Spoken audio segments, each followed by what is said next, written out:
alumni, thank you so much. You really almost had to call first aid on me because I could hardly breathe when we were laughing at that baseball game. So I'm glad you remember that. Guys, the title of my talk is Staying Young Forever. By a show of hands, how many people are at least somewhat intrigued by this title? Fantastic. All right. I had planned on that. And the concept of youth is fascinating to me. And I hope to be somebody that's, when I'm 80, I hope to be 80 years young. And it's fascinating that youth is something that we spend so much money on as a culture. Tens of billions of dollars on looking and feeling younger. But I'm hopefully going to reveal some secrets to youth that might be a little more affordable than some of those in the market. I'd like to introduce you to my friend. This is a guy named Bill. I met Bill when I was 20 years old, the 2 days after I got married to my high school sweetheart, Natalie, who's here in the audience. Bill and I met at an airport, in Indianapolis airport. He said, "Good morning, fella." And I said, "Good morning." He said, where are you going today?" And I said, "I'm going to Cabo San Lucas for my honeymoon." And he said, "Really? Me too." and I'm like, "What?" He's like 85 years old, and he just got married and is just going on his honeymoon. And then he looked at me immediately after that and with seriousness, but a little glimmer in his eye. He said, "I've been on my honeymoon for 55 years. Yeah, so this is a guy who, when I saw him, at first I saw age, and I saw a little bit of oldness to him, but it quickly became apparent that Bill was living young, and that he embodied that through the relationship he has with wife and the humor that he inserted into our quick interaction. Now, in typical Sycamore style, I would like to dissect the word youth into both the definition and some synonyms.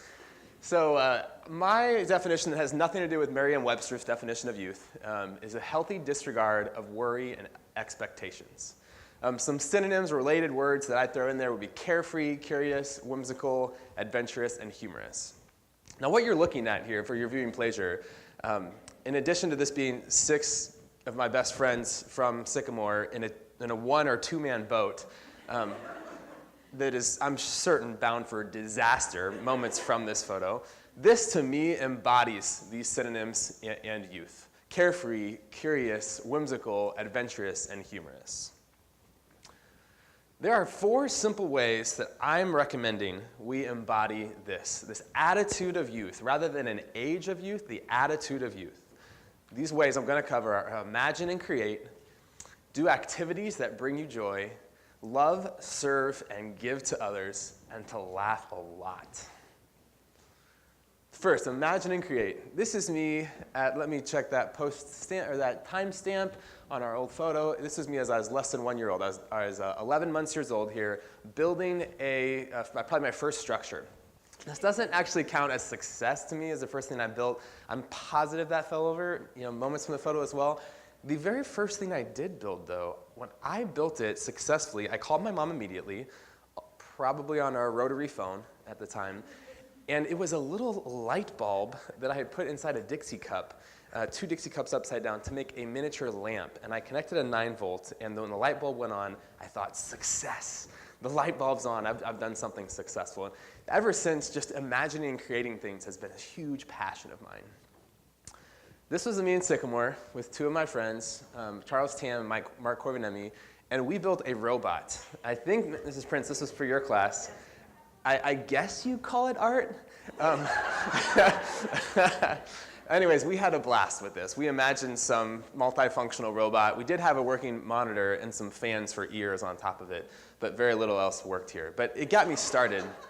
And I know nothing else worked on it because my right hand is holding a roll of duct tape.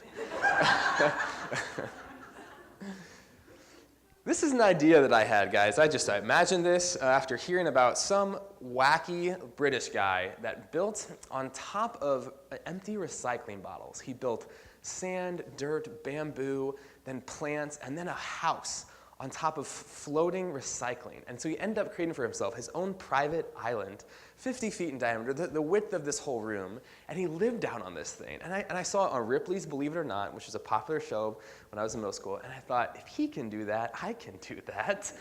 And so my neighbor and I drew up this house, which we had no idea how to build a house. We drew this up, and we wanted to make this possible. And if you notice, the height is 7 foot in the front. This is a very atypical house size, but we went with this. And believe it or not, we actually built this, and this was actually at the end of 8th grade, in between 8th grade and freshman year. I called it my floating island. Some people called it the party barge or the shack that floated on trash. And whatever you wanted to call this, this actually supported 15 people, over 3,000 pounds, and had electric motors. We drove it all around the lake. It served as one of the pinnacles of my middle school to high school experiences. I went fishing on it, had bunk beds, PlayStation, TV, two doors, and a swimming platform up top that we did all sorts of flips off of. The second thing, besides imagine and create, is just do what brings you joy. One thing that I'm really benefiting from right now is by doing something each week, or each day if you can, that used to bring me joy earlier in my life. And for me, the building theme continues. I loved building this lean-to in our front yard at the time. And Mom, I think you deserve most of the credit for this. I mostly just laughed and cheered and put some logs up there while you tied them all together, so thank you. But I've continued the theme of building. And what I love the most right now is I love building companies. I love inspiring teams, casting vision, monitoring the markets, and I just love building companies. I also love building the spaces inside which my team members work. So this is what I've most recently accomplished. We built an office space for the 2 companies I own, which are in a software, retail technology space, and an online retail business. We have 18 employees to house between those 2 companies. And it gave me so much joy to design from scratch in an old building something new and fresh. And so I love doing this, and it's projects like these that make me feel young again, no matter my age. Another thing I loved doing was at high school, I was a tennis player. These are some of my tennis guys. We took it really seriously. We went to the state championships, had just an absolute blast. And in our side time, we used to play ping pong. And so ping pong is actually a way for me to go back to my roots of what brought me joy. And so guys, this new office space that I just showed you here, we're expanding it to be double the size that it is right now. And I'm actually going to convert it into a part-time ping pong club, similar to this. So we're going to put up 6 ping pong tables. We're going to sell memberships. It's going to be the only ping pong center in all of Indianapolis inside 465. And we're going to have hopefully 20 people there a night or so. So I'm excited to just do this because it's something that used to bring me joy, and it keeps me young. I also think it's imperative to think outside of ourselves, to think about loving, serving, and giving generously to others. I'm going to introduce you. This is my friend named Antonio. Antonio and I have a special friendship. Although he's been, over half of his life, he's been behind bars in prison.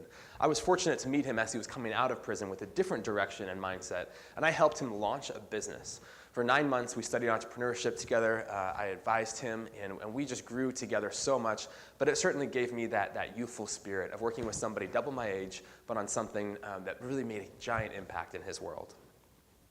I think laughter cannot be overdone. The importance of laughter throughout our lives and at the workplace and everywhere cannot be overstated. It's just such a good thing, and it happens when we don't take ourselves too seriously. We have a phrase at work that says, serious about our work, but lighthearted about our days. And so just being lighthearted and not taking ourselves too seriously gives me a lot of joy. Here I have my wife and my sister, both on my back or somehow on me. We're walking around having a time. We're enjoying life. Here are some ways on the opposite end of the spectrum I just want to caution you of. I've tried all of these, and I feel old when I do these.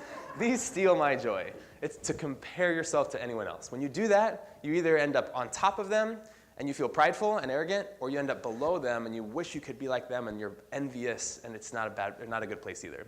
Comparison's the thief of all joy. Complaining. Just don't go there. You don't want to be around people that complain, and they don't want to be around you. It's definitely a joy killer. And also to be ungrateful. I think that having an attitude of gratitude, which is something that Antonio really just impressed upon me, is a game changer for staying young and not getting cynical, but just being grateful every day. As well as to think about yourself. If you just focus inwardly, you're going to get insecure and selfish and self-focused. To recap, the top ways I'd recommend staying young are to imagine and create, to do what gives you joy. And if it's something that you used to when you were 5 years old, go back there. Try something related, even if it's ping pong today. To love, serve, and give to others. To laugh a lot. And look at some inspiration. This is a guy that my sister had a chance to meet. His name is Bob Goff. Bob has been around the block. He's seen life through some years. But he is just as young as my sister Emily in this photo because he embodies the whimsy and the enthusiasm and the passion that a youthful mentality would have. I'll leave you with this. However many years a man may live, let him enjoy them all. This comes from the Bible, definitely reliable. Enjoy life, guys, and be forever young.